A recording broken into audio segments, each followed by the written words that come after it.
Hey, folks, we are the MCU'S Bleeding Edge over here tonight on Friday, 11/29/24, with Cyberneticshark, my co-host, and Andre's the pop culture guy, fellow veteran content creator and YouTuber, here to do our Glory live stream review, guys. Glory. So, Glory,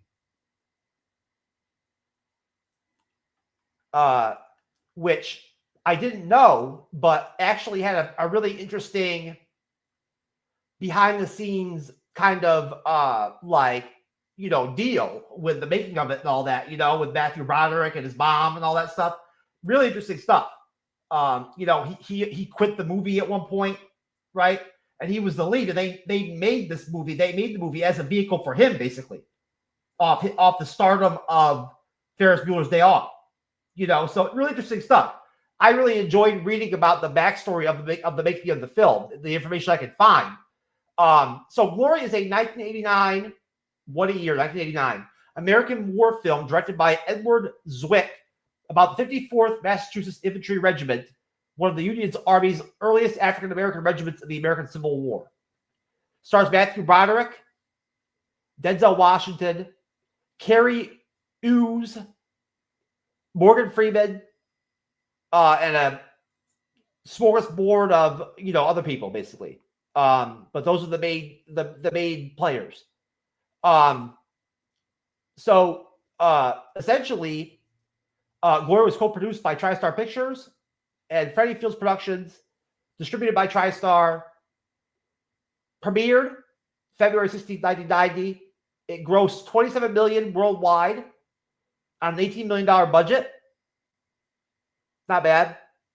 Nominated for 5 Academy Awards, won 3, including Best Supporting Actor for Denzel in 1990. And also, I believe, cinematography and music is where they won, if I remember correctly. So, they won 3 Oscars. And before we launch into the actual film itself and get into the introduction of it, Cyber, where are you at with Glory? What are your general thoughts in terms of your first watch and all that good stuff? Well, I saw this in the 90s, right shortly after it came to VHS. And because it was considered like a historical type of film and based on, the Civil War, it was considered a very film you could see, you could show in school, you could do all that stuff. Like, this is something that was considered of historic value for your learning process. So I remember watching it on VHS shortly after it came out. I think it got released in 91 or 92 on VHS finally, after it had been in theaters. And I remember falling in love with this movie and just absolutely felt everything about this film. Not only was it the first film to depict the life of a, African American trying to basically gain their freedom during the Civil War, it was also the first film to really depict, their a regiment of theirs that they were all a part of in the Civil War versus, talking about any of the other bigger battles. This is the first film that actually concentrated on one of their posses, basically. And, basically after watching it, I just remember coming away from it feeling like, wow, that was absolutely amazing. The writing, the directing, the script, the acting by everyone, the music, the cinematography, everything about this film was perfection to me. And I just remember loving this movie and thinking this is got to be the best war film I had ever seen up to that point.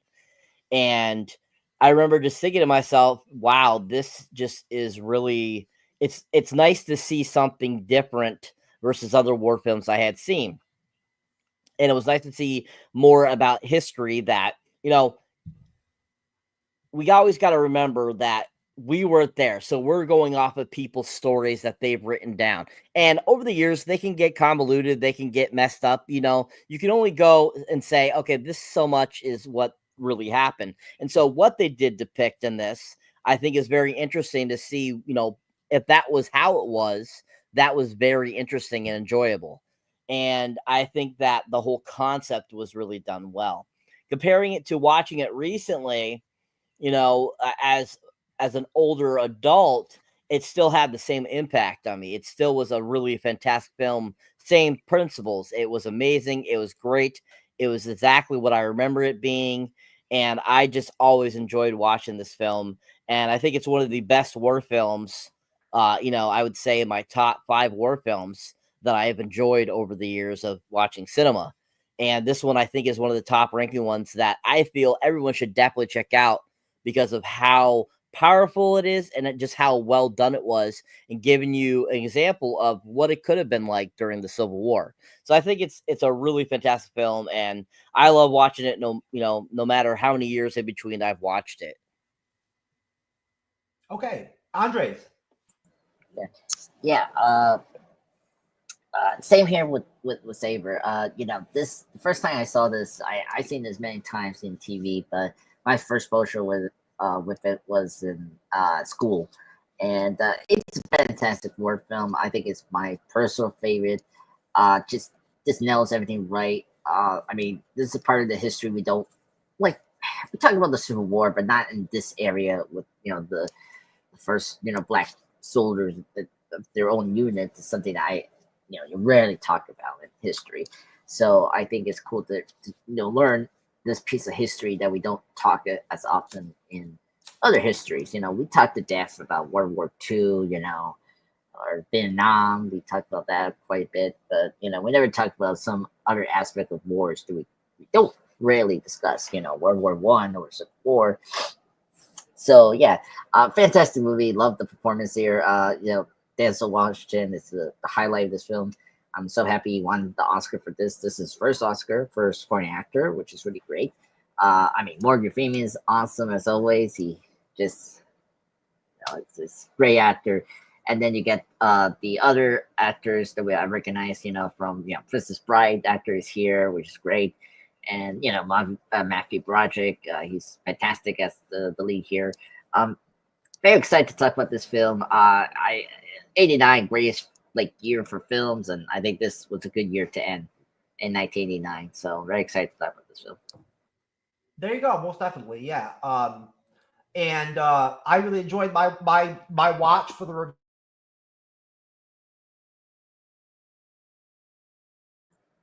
You mute, sir. You all of a sudden your sound went again.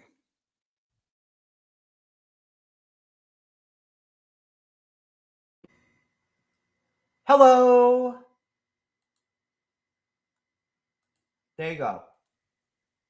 What the fuck is going on with my computer, man? Now I can't hear. You can't hear us? Oh, now I can. Okay. You were muted. All right, there we go. A little fuckery for you, baby. That's how we do it over here, Bleeding Edge style. A little fuckery. Anyways, that was like an Iceman, but there was no. Yeah, there you go. It was an Iceman, but there was no Iceman. It was an audio Iceman. So yeah, Glories is totally, in my opinion, rewatchable, without question. It's very much holds up. And it's so it's got such a great cast. They really did a great job with the African American actors in the film, that part of the film. That's where there's a lot of heavy hitters among the black actors in the film. And they, they're obviously a massive part of the film. But Matthew Broderick did a really good job. Hats off to him. I'd have to imagine that he probably felt a lot of pressure on him to carry that movie, right? And you think about where he was at in his career, after Glory, things kind of dried up for him a little bit. They didn't dry up, but he didn't do so hot for a while there until the Cable Guy came out. He wasn't exactly killing it in his films. So Glory was like his opus. But yeah, I mean, just a great cast. Obviously, we'll talk about that as we talk about the film. And we actually get into the characters. But so in terms of the plot, after being wounded at Antietam, great. Hopefully, I won't fuck up any of the Civil War lingo.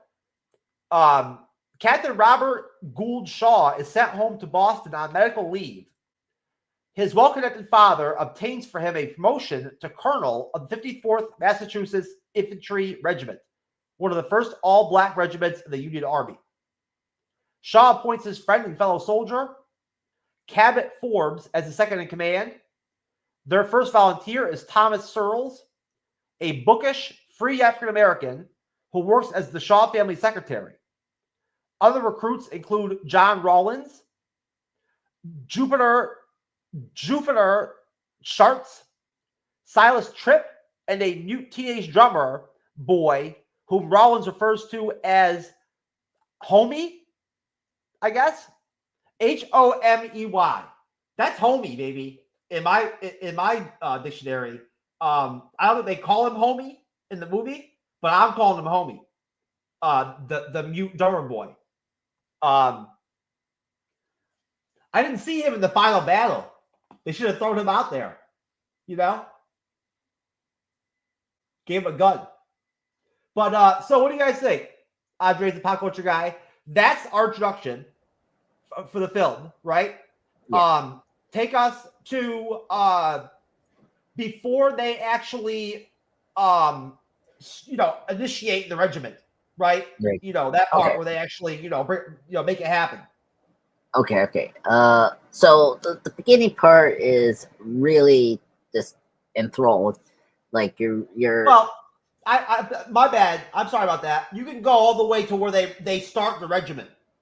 Like training, like when they first start, you first see the characters for the first time and all that. Okay. Yeah. Okay. When they meet up. Yeah. Okay. That makes sense. Okay. So before we see the other characters in the the camp, right? The training camp before they go in battle and such. This part of the section is really great. You get really great character development with the central characters that we see in the film, particularly with Roderick's character, Robert Shaw. Fascinating character. I'm not familiar with this historic character, but I think Broderick does a really good job of bringing this character to life. He does a really good job with the narration. Of course, he has done that before with Ferris Bueller, with the kind of talking to the audience. So all that really works. I think his friendship with the second command, that's played by the Princess Bride actor, is really good. You could tell they have a history. Apparently, just like a insert trivia, apparently him and his second command didn't get along during the film. So it's very funny. And apparently that second command had more scenes in the film, but they cut a lot from the film. So it's interesting that, he's in the film. I do remember him, but it's funny just reading up the behind scenes of Glory. There was a little bit more trouble production because apparently Matthew Broderick was kind of difficult during this production. No, it was his mom. Oh, his mom. That is new to me. Yeah. It wasn't him. It was the mom. Okay, so she was the producer of this film. He had issues too, but she was the main protagonist. She was the one that had the biggest qualms with the script and all that. Yeah, okay. It was her. Okay, I think I know what you're talking about. Yeah, because it's Jane Alexandro, the American Canadian actress that we see here briefly. Yeah, we don't see enough of her. So I mean, she is a great actress. She's in All the First Man, Kramer versus Kramer. If you've seen those films, they're fantastic. So yeah, I can understand why. Because I mean, one thing I appreciate about this film is that it's not too long compared to other war films. Like a lot of us, like three of us, had seen a couple of war movies, and some of them are very long. I mean, like Saving Private Ryan is like long, but like it's a good film. I mean, it paced well, but sometimes you don't need these war movies to be long. And I always like Glory because it's such a like well-paced, like fast, just straight to the point, like war movie. And I like that, getting to the, instead of just going for like the moments of the popular moments of historic importance, we just stick with the minor ones and like really focus on the characters and on what this means to them joining it, in the Civil War. Like I appreciate that, of course, Saving Private Ryan is different else, but like there's other movies where they tried to cram too much history. That's when the movie falters for me, but this movie doesn't do that. I thought the Thomas, the other childhood friend, of course, played by the late great Andre, was it Perkin? Who he's famous for playing the commissioner in the Nine Brooklyn show, and of course he was in House. He was the therapist that helped House to get clean for his addiction. Fantastic actor. Very very sad he's not more with us. He's great in this film as well. This is his film debut, actually. The actor that plays Thomas. So I thought it sold that really well.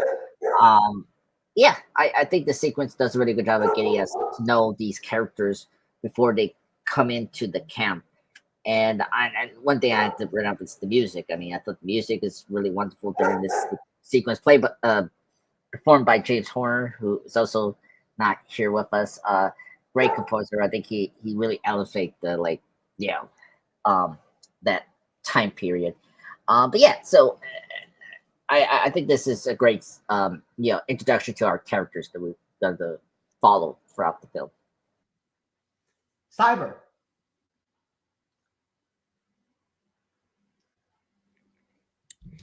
All right. So we're going up to when they start. Yeah, the initiation of the actual regiment. Okay.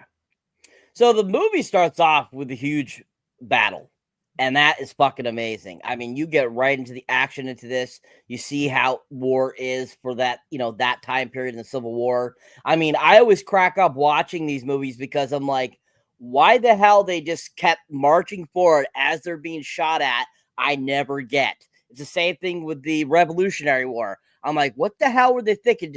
Thankfully, the guns were not as accurate as they are today, so they, had less to worry about being shot at and actually getting hit. But at the same time, I just always crack up at that process of how they thought they should fight the war by just marching forward and being shot at.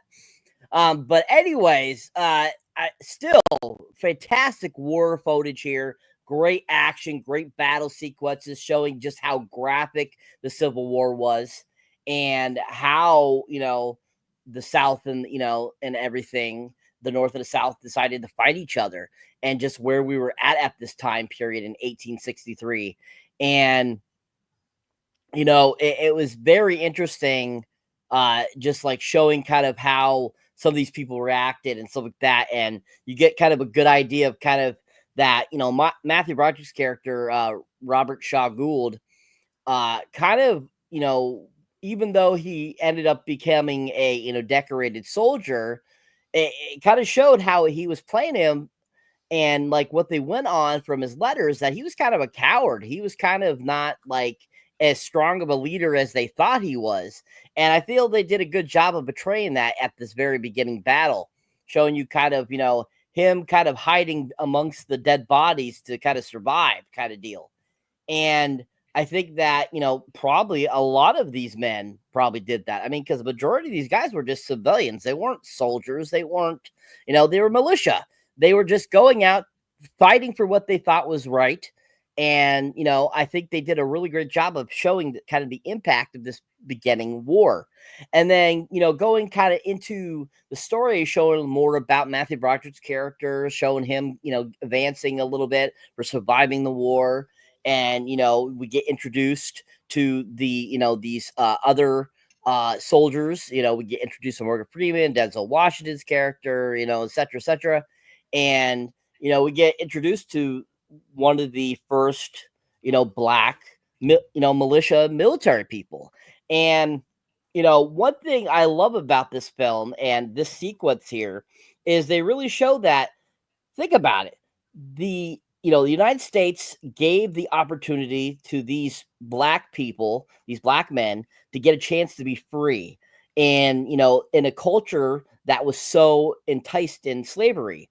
And I love that they showed that in this, showing that we gave them a chance to get their freedom. Like, we're not as bad as everyone thinks, that we were all about slavery.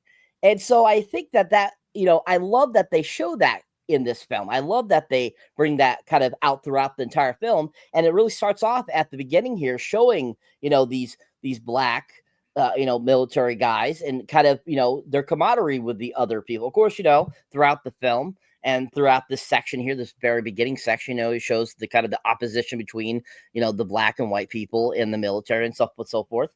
And, I think that, they did a good job with the screenplay. They gave us reality versus what one side thinks from the other. And I love that they did a good job of writing it like that. This movie is one of those films that just really pulls it together and gives us a real good dose of reality. And they did such a great job at this beginning, giving us this kind of this great reality of what they thought went on. Because once again, we weren't there, so we can't 100% know exactly what happened. So for what we do know, I think they did a really good job here, giving us this, thought process of how the 54th, basically started, how it became. And I love all the different actors they got for this film. I mean, Matthew Broderick, Cary Elwes, Denzel Washington, Morgan Freeman, Andre Braugher. I mean, all these guys were up and coming stars at this point. Really, they were coming into the careers. They were becoming bigger. Matthew Broderick was just coming off of Ferris Bueller, as you mentioned earlier about how they kind of catalyst this movie for Matthew Broderick because of how popular it became. You can see that. You can see why he was kind of front and center in this, even in this beginning portion, giving you all kind of that history of him and kind of how his family life was leading up to becoming this, the basically kind of the leader of this battalion and kind of what led to that. And I think they did just a really good job with that. Gave us a lot of great action and just gave us a really fantastic beginning to this film. Really enjoyable. Did you guys know, quick tidbit for you guys, did you guys know that that baseball became super popular during the Civil War? Like, that's when it became popular? Really? I saw one of the soldiers. Baseball, the sport of baseball. What do you say, Andres? You saw in the movie them playing baseball? Yeah, it was in the beginning or the middle. We saw in the beginning. They played baseball. Yeah. The baseball became popular in the Civil War. Oh wow! In the letters from the men that fought in Civil War, it's been heavily made clear that baseball was the most popular sport among the soldiers. For the Confederates and the Union. They liked football too, but baseball was number one. It first became popular in Massachusetts and New York, and then it grew from there, and it became like at that point a national thing. But both sides of the war played baseball, and they actually had games between the different prisons. Like believe it or not, can you believe that shit? Like the prison people for like the Confederacy played baseball as a team. That makes sense. Because you're waiting before you go out to do the war, right? What else are you gonna do for your spare time? Like baseball is easy to do. Like like it's a simple thing to set up. You don't need to use like an actual bat. Like you can use like a stick or something like that, or like something that's strong enough to hit the ball. So that makes a lot of sense. Football is like kind of like, because if you do football, you're gonna hurt yourself, and so you don't want to hurt your soldiers. You can lose a lot more. It was prisoners of war that like helped make baseball popular during the Civil War. It was prisoners of war. Captured Union soldiers taken to Confederate prison camps would often play baseball as the guards watched. That makes sense. What do you think about that, Cyber? That's pretty interesting, right? About the baseball? Yeah. Can you believe that the fucking Union would actually play baseball with the South, with their prisoners? No, it's not surprising, because if you think about it, the origin of baseball really goes back farther than the 1800s. They feel that people got the thought process of, baseball itself from a lot of British games that were going on in the 1700s. So it doesn't shock me, because if you think about it, if you go back and look at, MLB and stuff like that, they'll say that a lot of teams formed in the late 1800s. So it's not shocking that, something that was considered a pastime that was a part of American history, that is, like, as we gone through the centuries and years and stuff like that, it says it's America's pastime, which right there, it just showed you when you learned that fact about that baseball was done during the Civil War, right there. One of the biggest wars of the 1800s had baseball in it. So it doesn't shock me, because I knew that baseball started out around that time, late 1800s. So that, it's cool at the same time, but I kind of already knew that from, if you watch the baseball documentary by Ken Burns, he actually talks about that in that. Yeah, I mean, this is spread throughout the South. Captain James Hall of the 24th Alabama Regiment from the Rebels observed that his men, while Joe Johnston was waiting at Dalton to see what Sherman was going to do, played baseball just like schoolboys. So there you go. How about that, folks? That's like there you go. That's our trivia. Like, that's like our IDMB like extra trivia for the review. Baseball during the Civil War. How about that? So there you go. All right. So the men learned that in response to the Emancipation Proclamation, the Confederacy has issued an order that captured black men are to be returned to slavery. Black soldiers found wear uniforms will be executed, as well as their white officers. Shaw offers honorable discharges to any man who does not want to fight, but no one takes his offer. The men undergo rigorous training from Sergeant Major Mulcahy, who is particularly hard on Searles. Despite Mulcahy's treatment of his friend and the abuse he inflicts on the other recruits, Shaw reluctantly accepts the tough discipline is needed to prepare them for the coming challenges the regiment must face. So, Tripp deserts and is caught, and Shaw orders him flogged in front of the regiment. He then learns that Tripp left to find proper shoes because his men are being denied these supplies. Shaw confronts the base's racist quartermaster on their behalf and gets the supplies. He also supports his men in a pay dispute. The federal government decrees that black soldiers will only be paid $10, not the $13 per month that white soldiers receive. When the men, led by Tripp, begin tearing up their pay vouchers in protest of this unequal treatment, Shaw tears up his own voucher and declares that none of the white officers will accept pay in recognition of the leadership he has displayed. Rollins is promoted to the rank of Sergeant Major. There you go.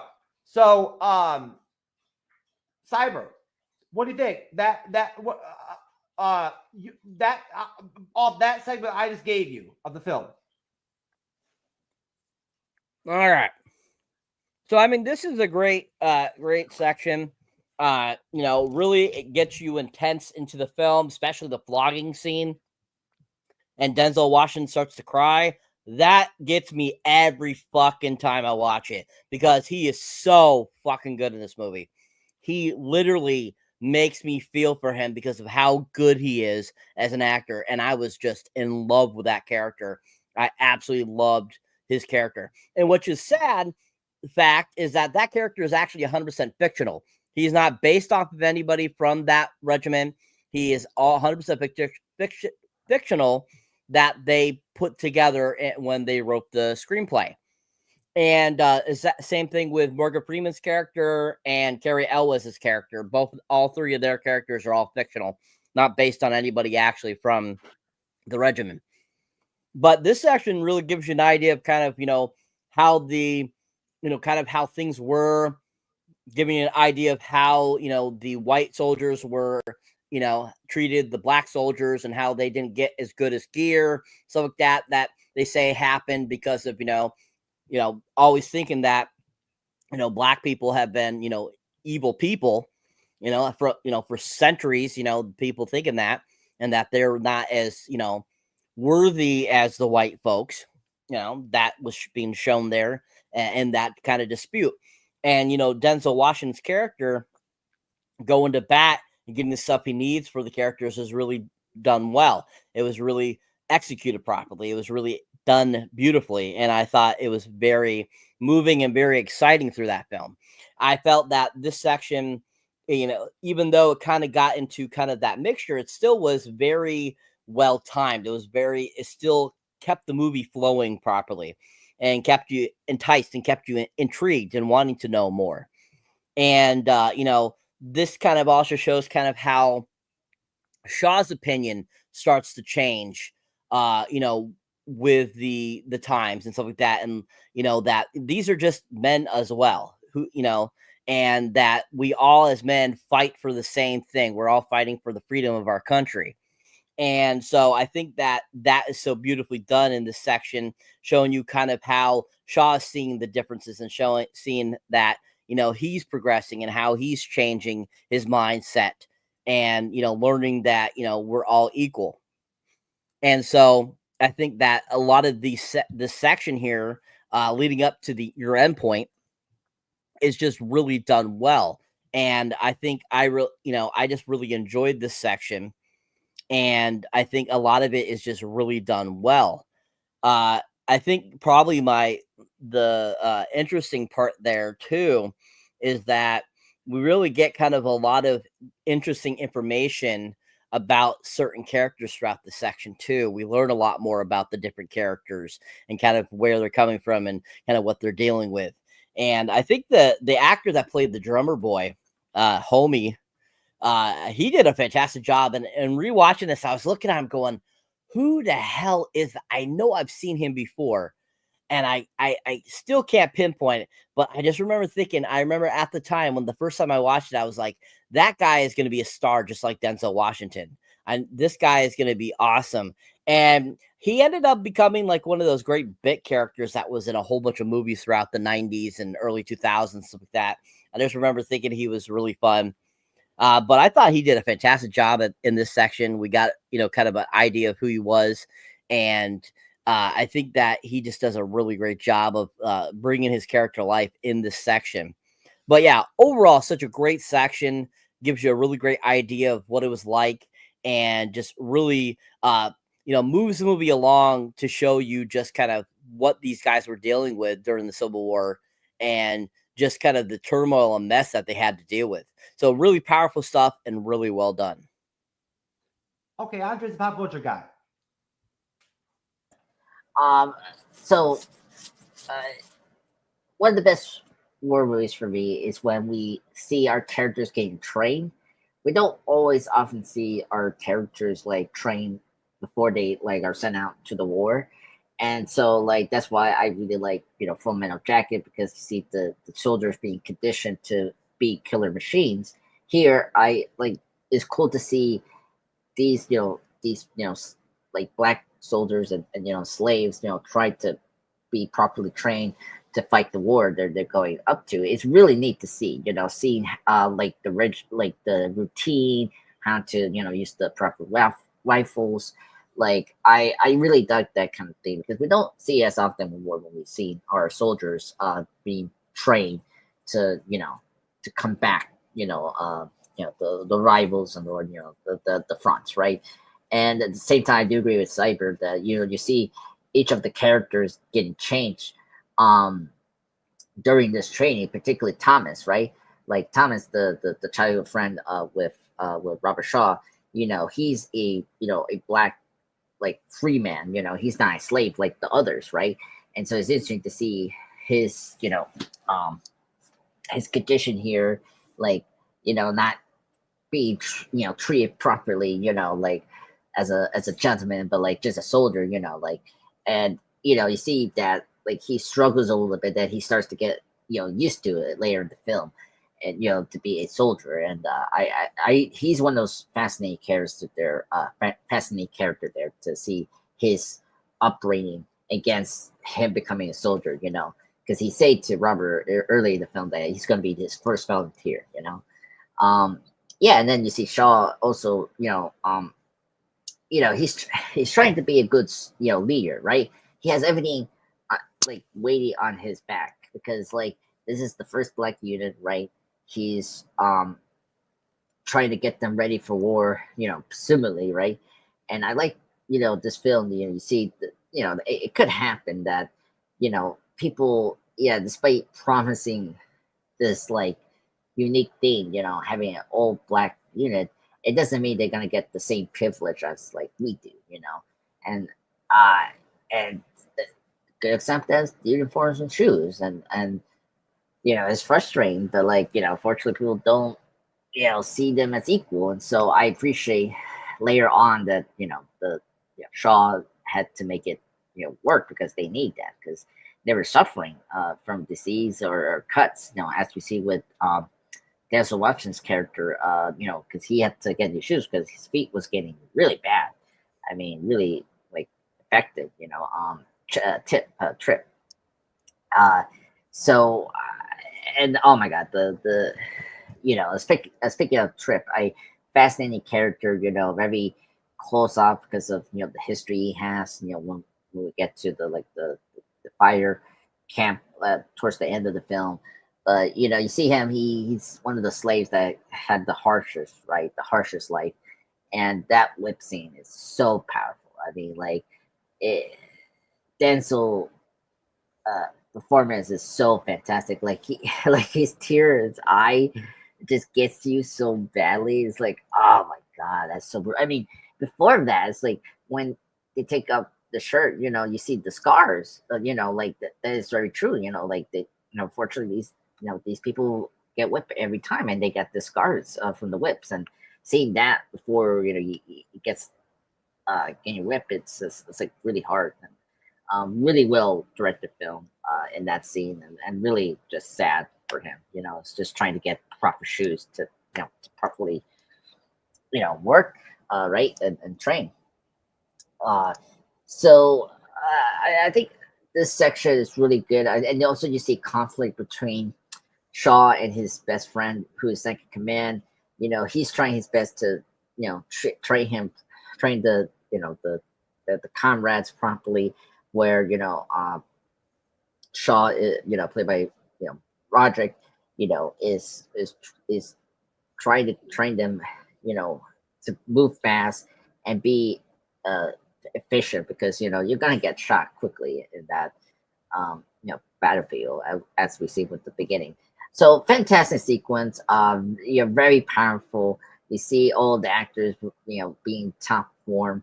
As Saber say, or Jeff brought up, that like this is their beginning to rise as stars. I mean, like Roderick. I mean Freeman and Denzel. It's powerful performances here in this section.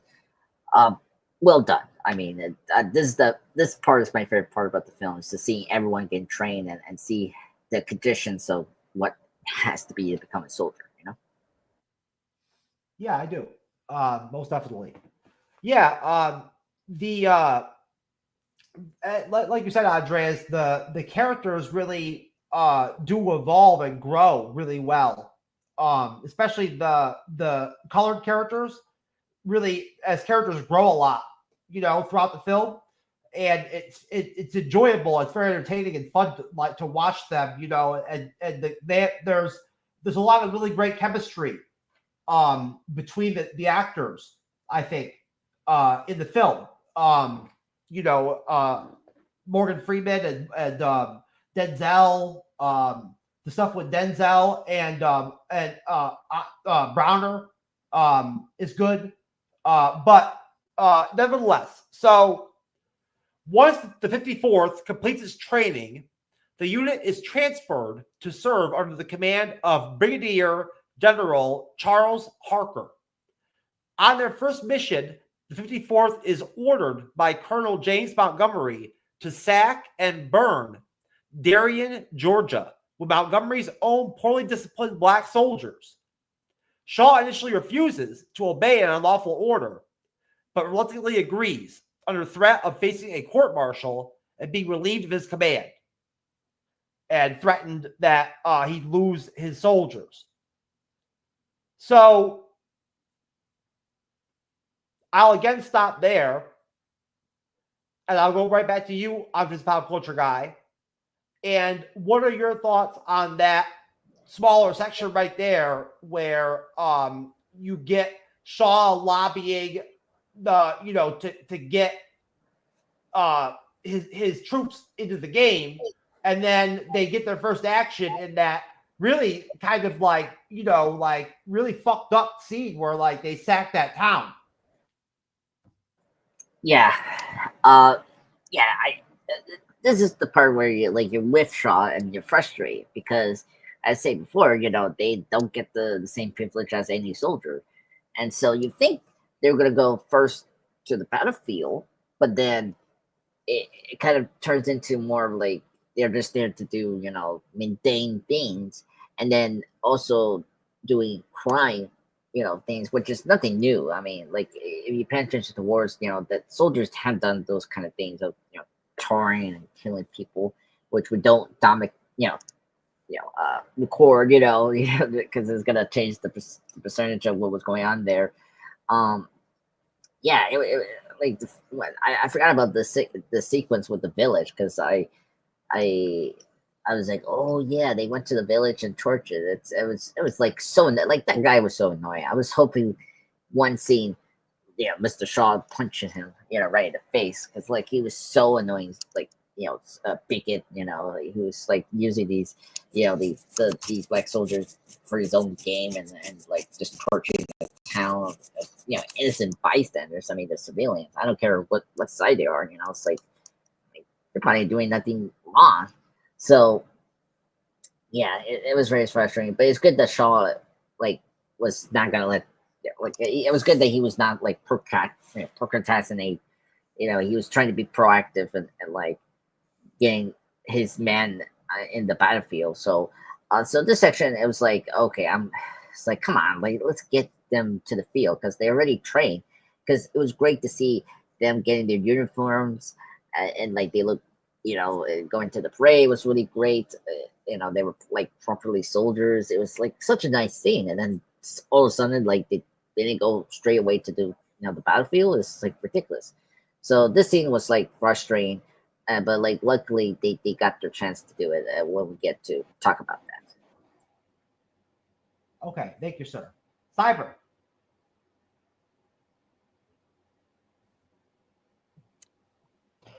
So pretty much this section, we just get more of basically what they went through and battling and kind of what they had to basically ensue. Basically showing more camaraderie, more kind of them getting to know each other and stuff like that. And I find it very, very and entertaining, very well done, very well written, really well acted. And I think the war scenes, in this section are just as powerful and done well as was the, previous ones at the very beginning of the film. And I just really enjoyed it. I thought it was a really entertaining section. I thought it had a lot of great, things going on. We get to see more of Shaw kind of, trying to do better by his troops, trying to change the thought process that a lot of the soldiers had at that time, a lot of the higher ups and stuff like that. And I I enjoyed that. I liked what Matthew Broderick brought to that. I thought he did a really good job of giving us a kind of an idea of kind of, who Shaw was and kind of what he, believed in that led to him becoming, more acceptable and stuff like that of these things, and kind of just him growing as a person as well. And, it showed a lot of, some of that, just kind of that thought process still at the time, especially because this was, right after, Lincoln had declared a lot of things during the Civil War. And, I think that there was a lot that needed to be, basically unfolded at this time during that time frame of United States. And so I think they did a good job of showing kind of how that was and what it was going on and how it affected the troops and stuff like that. So I think they did a really good job giving us this really strong kind of midsection of the film, giving us more to get to know the soldiers more, at the same time giving you all that kind of information from history and stuff like that and kind of what they dealt with. So I thought it was a really solid section that had a lot of great powerful performances and some really great action. Okay. Yeah, it's I mean, I glossed over also, of course, the whipping, right? Of, well, so they don't call it a whipping, I believe in the film, they call it flogging, but the flogging of Denzel's character, right? When he's caught, for taking off and going AWOL to get shoes and all that shit. That's a really hard to watch scene. Any thoughts, Andre's pop culture guy? No, I makes sense with the frog. It's a different way of saying the whip and all that. So yeah, it's whipping. That's all it is. They call it flogging in the movie, but it's whipping. That's all it is. Yeah. Well, back then, that's their terminology back at that time. It's something we don't use as often now. Because it's well, you could never do that scene in a film now. No. The only time you only do is either the time period that they actually used it. That's really it. No, you could never do it in 2024. You could never have that scene in the movie now. No. You know what I'm saying, right, Cyber? You can't do that now. Yeah, I mean, a lot of the places will try not to do it, but with how times are changing, it might become a possibility again to actually show reality again in film. No, you can't. You can't. People are too soft now. You can't whip black people like that used to be slaves and shit during the Civil War in a movie. Now you can't do it, but you could do it in 1989. You could, right? So there you go. But that's a tough scene. His back's all scarred up and shit, like as from being like whipped as a slave and all that shit. There's a lot of emotional shit in Glory. Glory is an emotional movie. It's a deep movie. It's sad. So that's my take on it anyway. So Shaw continues to lobby his superiors to allow his regiment to fight after weeks of having nothing to do but backbreaking manual labor, finally getting the 54th a combat assignment after blackmailing Harker and Montgomery by threatening to inform the War Department of their involvement in illegal profiteering. In its first battle at James Island, South Carolina, the 54th successfully repels a Confederate attack that had routed other units. During the battle, Searles is wounded, but saves Tripp from being stabbed in the back. Shaw offers Tripp the honor of bearing the regimental flag in battle. He declines, unsure if winning the war would result in a better life for ex-slaves like himself.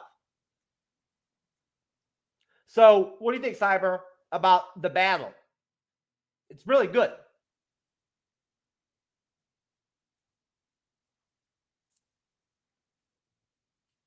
Cyberneticshark. Yep. There you are. It was giving me a hard time unpausing it.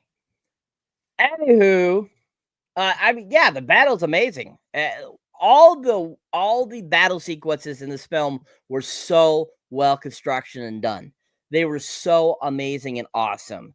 And I loved the great feel they gave too, as well, showing the reality of what the Civil War was like and how it was a super bloody, horrible battle. I mean, it was even worse than the Revolutionary War. I mean, this battle, because we had more advanced technology at that time, 100 years later, they definitely had a lot more, things that they could kill you with. So, I mean, this was one of the bloodiest battles, before World War One. And, so you actually lost. From my understanding, they lost more in the Civil War than they did in World War One and Two combined. For how many people perished, from civilians to people that were in the militias and armies and stuff like that. So, it is still considered one of the most bloodiest wars of all time. And I love that they, Edward Zwick got in there and gave us real, authentic looking, real battles and didn't shy away from that. And, I think the closest we had to that, showing that reality in recent years, was 1917. 1917 did a really good job of showing the reality of that, the First World War very well. And, Saving Private Ryan and, Patriot, all those films really showed the reality of these wars and did a great job of that. And I feel that Glory really was kind of the catalyst for that. It really started that off, giving us these really authentic, battlefield scenes, because we went on, we had, in the mid 90s, we had films like Gettysburg, North versus South, the Gray and the Blue. We had Andersonville. We had, a whole bunch of these different war type films, that Gods and Generals and so forth, that really showed what the battles were like.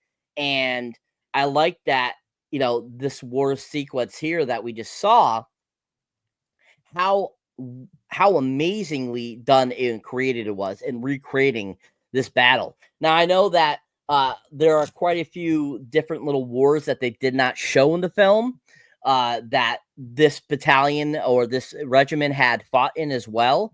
So there was actually a few other battles they were in that they didn't show in the film. So these guys were battle, ravaged several times throughout, before their untimely demise at the end of this, toward the end of this war. So really well constructed, sequence here that just is really done well. And it just, entertains you and gives you a really great idea of how brutal and horrible this war was. But at the same time, it's very entertaining and gives you the action you are craving from a war film. Okay. Andre's pop culture guy. What do you think from the battle? Battle's pretty good. When we got our soldiers finally being in the battle, it was really exciting. Well choreographed, which is really good. I mean, as Saber said before, I mean, this was the first time we got a proper, intense, battle that felt action, but it was personal and it was brutal and raw. And that was the sequence. And we saw that in the beginning of the film as well, when we see Shaw the first time in battle. But, this sequence is a bit more long take, and you see that, which is really great. And it definitely influenced, the next couple of years of, these other type of war movies we see, as he's, say brought up, Gettysburg, the Patriot, the ones that were either Civil War or, Revolution wars that we heard of. So I think it was well done and well crafted, because the director here is a really good director. He directed The Last Samurai, another great Tom Cruise film. He knows how to really do these big, grand, action battlefields, but in a very raw and violent way that it supposed to be in these war films, because they were violent. It was interesting that Seven brought up. It makes a lot of sense. Despite people thinking World War One, World War Two, we lost so many people. Well, we didn't. It's it was back then, because we didn't have the big, protection stuff, ships and all that. So, yeah. So I really enjoyed the sequence. I want to get into the third act. That's like where it's like, oh my god, it really heats up. Yeah, I love that battle. It's really good. Obviously the good guys win, right? So that's always positive. I mean, that's never a bad thing. But it's really rewarding to see the characters get that payoff in the battle, I think. But so General George Strong informs Shaw, along with his fellow commanders, of a major campaign to secure a foothold at Charleston Harbor. This involves assaulting Morris Island and capturing Fort Wagner, whose only landward approach is a strip of open beach. A charge is certain to result in heavy casualties. Shaw volunteers the 54th to lead the attack. The night before the battle, the black soldiers conduct a religious service. Several make emotional speeches, including Tripp, who finally embraces his fellow soldiers. On its way to the battlefield, the 54th is cheered by the same Union troops who had scorned them earlier when they had that big taboo, that fight. So 54th leads the charge on the fort at dusk. Suffering serious losses. I apologize. As night falls, the regiment is pinned down against the fort's walls. Attempting to encourage his men forward, Shaw is struck by several bullets and killed. Tripp, despite his previous assertion that he would not do it, lifts the American flag and tries to rally the men before he himself is shot dead. Forbes and Rawlins take charge, and the soldiers break through the fort's iron defenses. Seemingly on the brink of victory, the 54th realize that the enemy has cannons pointed directly at them. The morning after the battle, the Confederate flag is raised again over the fort. The beach is littered with the bodies of black and white Union soldiers. They are buried in a mass grave with Shaw and Tripp's bodies next to each other. A textual epilogue reveals that the regiment lost over half its number during the assault, and that Fort Wagner never fell to the Union Army. However, the courage demonstrated by the 54th spurred Congress to authorize the raising of black soldiers throughout the Union. Over 180,000 volunteered, and President Abraham Lincoln credited them with helping to turn the tide of the war. So, going back to you, I believe Andre's the pop culture guy. Go ahead. Okay. All right. The third act. Like, when I was a kid, one of the things that was a standout was the third act. So, like, intense and so brutal, and like, oh, it's like, oh, come on, like, you really want the heroes like take over, this fort. They need to like take over, right, from the Confederacy or whatever. And so, like, oh my god, it's like everyone's getting shot to right and left, with cannons, and it's like, oh my god, and it's like they're almost there, like they almost make it there, and then of course, Shaw, played by Matthew Broderick, like it's leading them, right, and when he gets up to the part where they're finally there with the fort, he gets killed, and it's like, oh my god, it was like, it was so sad. And then you see everyone's shocked about it, and then like they start to really ramp up to the hill, and it's like, oh my god, punching. And that scene alone is one of the best battle like sequence ever, like for a war film, and it just gets me just like really like tense and just like worry about my characters, and of course Denzel Washington takes the flag, which is poetic because he was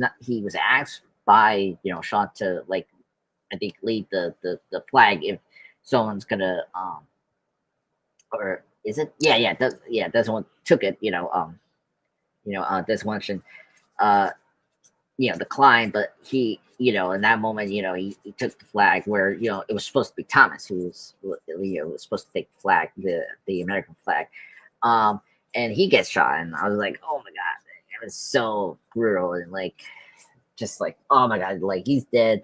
And then you see, Morgan Freeman, and then the other characters seen fighting each, the Ebony, and in a very brutal way. And it's like, oh my god, it's like commotions going on, like it's like so frightening. And then you see one other characters get popped, one in accession. And then when they would think that they're like they overrun the fort, they stop, and then they see more men, and then they just stand there, and like they get shot, and then the whole army is like eliminated. I was just shocked, very depressing ending.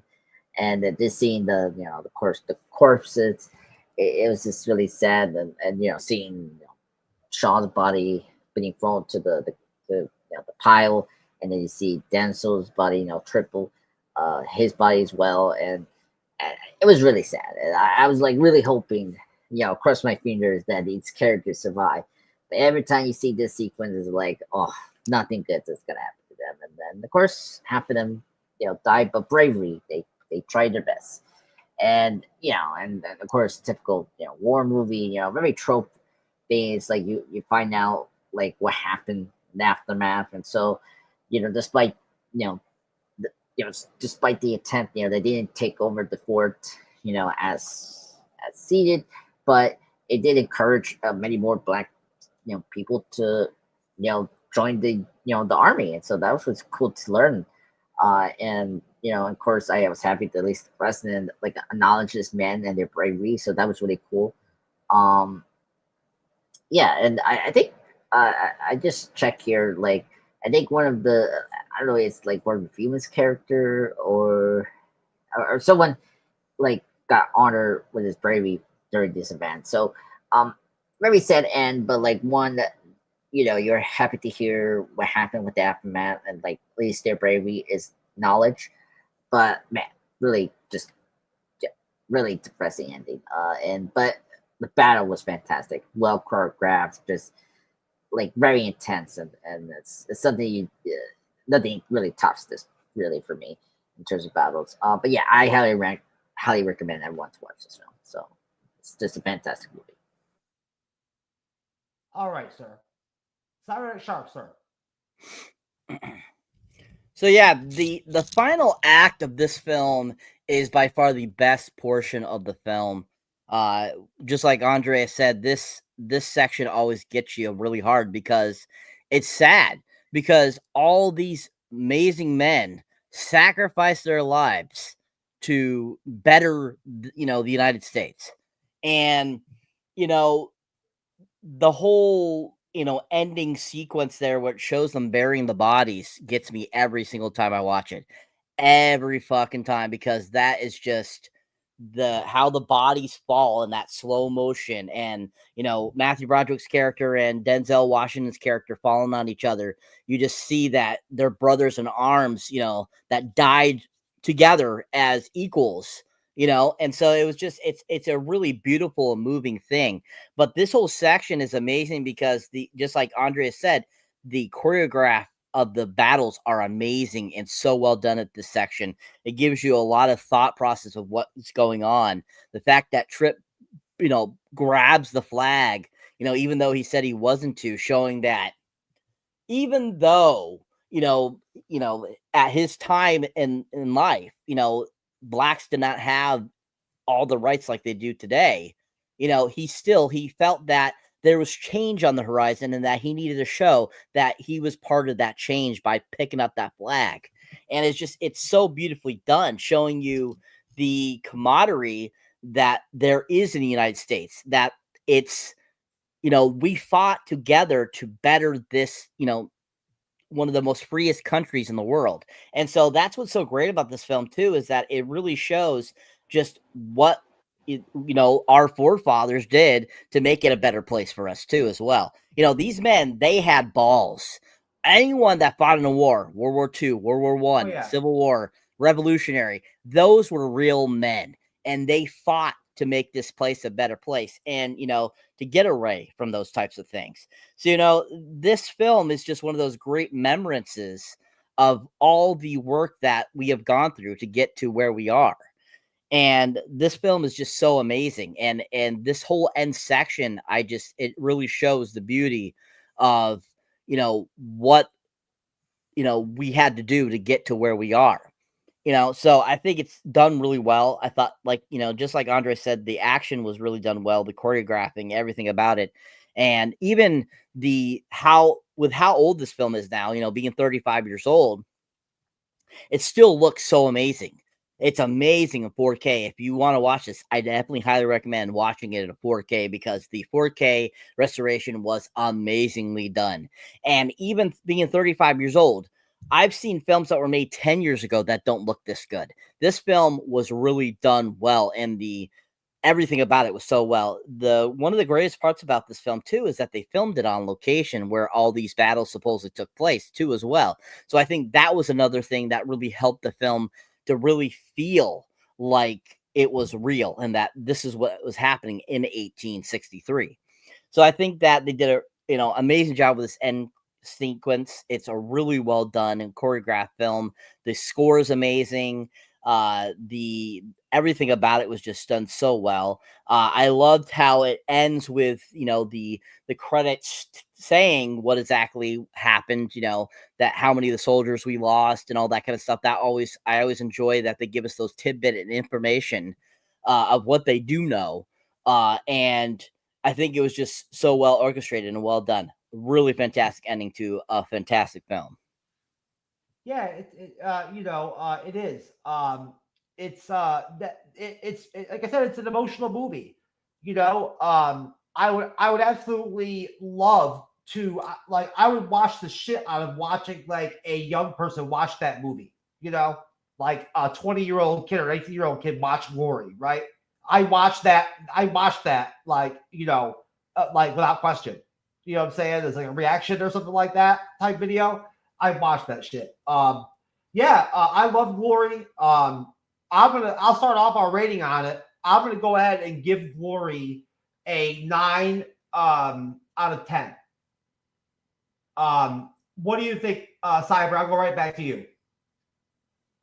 10 all the way. 10. Fantastic Four film. Okay, Andre's a pop culture guy. Yeah, same here. 10 out of 10. It's fantastic war movie. I love it. It's top tier movies for my ranking of war movies. So highly recommend everyone to watch it. Okay. All right. Well, great job, guys. Glory was really enjoyable. I really enjoyed watching it again. Yeah, same here. Yeah, really solid film. I don't know where I would rank it myself, but it definitely. I mean, I haven't watched as many movies as Andre as you have, or Cyber as you have. Like, I'm sure there's older war movies I've never seen before, probably that deserve credit. But I think Glory's got to be one of the top Civil War films of all time. If not the top Civil War film of all time. But that's just my take. You guys have any last thoughts on Glory? No, I think this is an important story to learn. Because this is the part of history we don't talk about. Like a lot of people, I think, me specifically, our history and our school systems don't really give us like part of the history that we should learn, and they always gloss this part. Makes really sad, because these brave men and women died during these wars, and so it's always important to learn these specific memory or part of this historic events that we are learning in the system, because we don't learn these. Because I didn't know, like when I was growing up, I didn't learn too much about other things about the wars that we should talk about. So I think Laurie does a really good job of educating everyone to know what happened in a good way, and it's entertaining well, and I think the Oscar wins it definitely deserve, and I'm very happy about that. So highly recommend it. And for me, I haven't seen the as well. Like I seen a couple of war movies, but the ones that I haven't seen, like Apocalypse Now, is the one movie I haven't seen yet. I don't know like I don't know, like how it's gonna top this or Platoon. You know, Platoon is a great film as well. You know, yeah. So there's a lot of great war movies, but they're different for good reason. You know. Yeah, Cyber, do you have any last thoughts on Glory? Just a great film. Everyone should watch it. They should show it in school to show just how powerful the Civil War was. And it's just a phenomenal film that I can't get enough of. It's such a great film. Hell yeah, most definitely. No, Glory's awesome. I love it that they had the baseball scene in the beginning. I think it's awesome. Isn't that cool, Cyber, that they played? I can't believe they actually played baseball in the Civil War and had games and shit like that. While they and battles would come in and actually affect the games. Like they had the same rules back then that they have now for the games. They would postpone them. They would cancel them. You know, like they had the same rules for how they handled weather and battles and stuff like that. And sometimes there would actually be battles that would occur. Like there'd be fighting that would stop the games, or players would die playing, get shot or whatever. It's crazy. Yeah, they did it because to help with morale, and it helped to get the people, get the soldiers closer to each other, get them to be camaraderie with each other, and to work better. And it really upgraded their morale by participating in baseball because they were having to work as a team. So it really was, they did it because they wanted to help with morale, keep them wanting to fight this fight and not want to give up. And so, baseball, once again, that's another reason why it's considered America's pastime, because it helped with fighting with the Civil War. Most definitely. It's really interesting. The Civil War was brutal. They did a pretty good job for 1989 with the realism and the violence in this film, but the Civil War was a lot gorier than what you see in Glory. It was gory. Really. But again, for 1989, this movie really stands up. Great job, guys, folks. We are done. That is our review of Glory, the MCU'S Bleeding Edge. Great film. Let's plug out of here, guys. I'll start with you. I'm a pop culture guy, sir. Time Lord, sir. Yes. Hello, everyone. I've been getting the notifications on my YouTube that you've been making content, so I always get them. Yes. Well, I recently posted a great chase scene from No Time to Die. Check that out. I did a Outlander anniversary tribute. Check that out. I've been doing shorts. That's been the big thing I've been doing. The shorts been helping me a lot this month, so that's been really great. The last shorts I done was a chase sequence in Batman Returns when the Penguin take over the Batmobile. Check that out. I'm probably going to do soon another shorts very soon. I'm going to tell what, but it's going to be spectacular. I did some shorts for Thanksgiving, but didn't click, so I pretty much put them in private, but doesn't matter. So doing very well this month of November. Oh, plus, happy Thanksgiving, everyone. I know this was yesterday, but I hope you guys had a great Thanksgiving. So yes, that's where I'm at right now. And of course, December, I got the setup for my 2 live streams. I can't believe it. It's going to be December. So please check out our previous one. I want to thank the boys here for joining me last Sunday to do Half Bake. So yeah, that's where I'm at right now. There you go. I did not enjoy Half Baked. It was not fun to watch, but I'm just a pop culture guy. It's good company. So yes. There you go. We got to pick something better for our next live stream over there on your channel, brother. Yeah, I know. Yeah. Pick something good. I did. I picked 2 good movies you will like. They're funny and they're action. Okay, that's right. You already picked. I forgot. My bad. Yeah. All right. Thank you, sir. You're great. You're awesome. I'm already a pop culture guy. There you go. Wonderful. Happy Thanksgiving. Even though it already happened. Cyber. Yeah. Well, of course, people, if you enjoy me here on the panel or as a moderator, you can check out my solo content. You'll find me under Cyberneticshark. I can see there my most recent review is the film Here. starring Tom Hanks, Robin Wright, directed by Robert Zemeckis. It's his newest film, so if you haven't seen that, definitely check out that review of it. As you can see, my most recent trailer reaction is for the Thunderbolts coming out next May, which looks like it's gonna be a really fun film. Hopefully, it'll be good. It'll be as good as Deadpool and Wolverine. I'll be having more stuff up for you guys eventually here soon. More stuff to edit and put together for you guys. Of course, if you haven't seen any of that stuff, definitely check it out. My most recent little short, of course, is the film Dear Santa, which is a new holiday film that's on Paramount Plus, starring Jack Black and PJ Bren, and directed by one of the Farley brothers. And basically, a kid writes to Santa, but ends up misspelling Santa's name and puts Satan, and it goes to Satan. Super funny. Jack Black plays the demon character that comes up to give the kid 3 wishes. Pretty funny. Really funny movie. Super hilarious. If you haven't seen it, highly recommend check it out on Paramount Plus. Super funny. Be having more shorts for you guys soon as I watch some more stuff, and hopefully we're going to see Wicked and Gladiator 2 here soon, so I can do reviews for those guys for you guys, and so forth. Keep your eyes out for the actual Red 1 review and Heretic. Those will be coming out soon.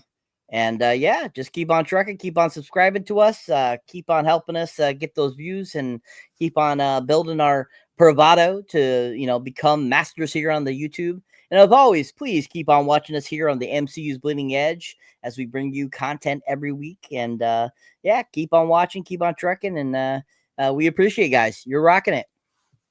Most definitely. We definitely appreciate everybody. Guys, appreciate you. Cyber, I'm just a pop culture guy. Pooja, Lodi, dropping phone numbers for I'm just a pop culture guy and shit in the comment section. There you go. I'm just a pop culture guy. Call that number, sir. You know what I'm saying? It's like one of the, you ever go in the bathroom and see like one of those phone numbers back in the day where it said like, for a good time, call whatever, and there'd be a phone number? You know what I'm saying? It's like that. You ever see that before, Cyber, back in the day in the bathroom? Remember that shit? Yep, still see it today. That was popular back in the day. Yeah. The old for a good time call. It would literally say that, wouldn't it? Wasn't that the saying? Oh my God. Yes. I'm a faithful man. I'm married to my awesome and soon to be president, Angela Bassett. So no way. Donald Trump is the 47th president, not Angela Bassett. Well, apparently, no. This is a good story in my timeline. Over in my timeline, she's gonna be the president in the new Mission Impossible movie. If you've seen the new trailer, so don't think about it. So she's gonna be the actual president. Oh, Cyber, you had a male fan too hitting you up during the comment session. There you go, buddy. Get some Cyber love. Gotta love it. Come on, I need Jay. Like, come on, people. Say hello. He is a Facebook friend that I talk to regularly. So yes, he is hitting up here. I'm sorry, I missed Jay. I'm sure Jay. If you're still there, brother, I apologize, man. I did not mean to miss you, but I was so enthralled with the Glory review that I did not even pay attention when you dropped your comment. So I'm sorry, Cyber. I know you have more friends than I do, sir. Anyways, all right, y'all. God bless everybody. Have a great weekend. For the MCU'S Bleeding Edge, for Cyber, I'm Jason Pop Culture Guy, and myself. We're out of here. Peace. Peace.